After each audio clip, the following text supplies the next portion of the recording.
It's another blow to the media industry. 150 people will lose their jobs before the year's out across the group's 23 newspapers.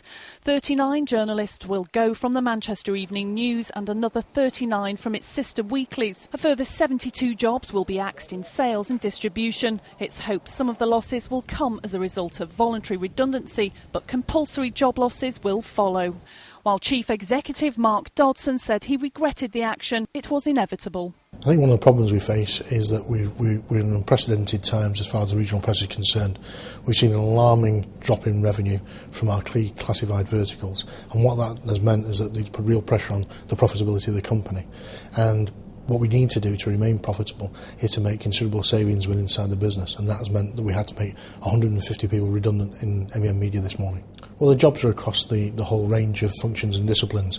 We will lose a large number of journalists, but we'll also lose some ad sales staff, we'll lose some support staff as well. The industry as a whole is facing a sea change in the way people access their newspapers. More people than ever are going online, and advertisers are putting what little cash they have there. GMG want to close down all of their local newspaper offices and bring what staff they have left to here, the MEN building just off Deansgate. Well, hopefully the changes to the products will be imperceptible. They'll hopefully be invisible to the reader. We've worked very, very hard here to make sure that every one of our newspapers continue to be published in the north of England, and we're making sure that the communities are still served by a first-class product. The biggest single impact upon our business has been the rise of broadband and the internet. Our classified business is perfectly placed to be used and traded on the internet, and so consequently we found it very, very hard to find a way of offsetting the impact of broadband. Secondly, now in the general recession that's out there in the UK, we're finding it doubly difficult to attract revenue to our titles. People were expecting bad news today. They thought it would be a bloodbath, but somebody said to me today it's a Valentine's Day massacre, and that's how we feel.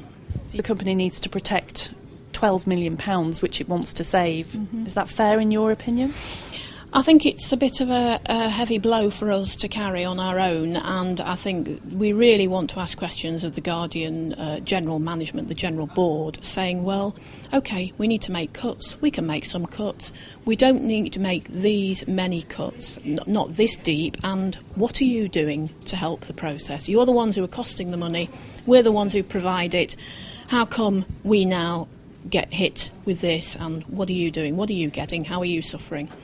The industry has already taken a battering with job losses. 10 have been axed at the Bury Times and Bolton News, 35 have gone at the Warrington Guardian and 12 at the Wigan Post. Only last week, ITV announced they were cutting 600 jobs. Meanwhile, MEN boss Mark Dodson hasn't ruled out further cuts in the future.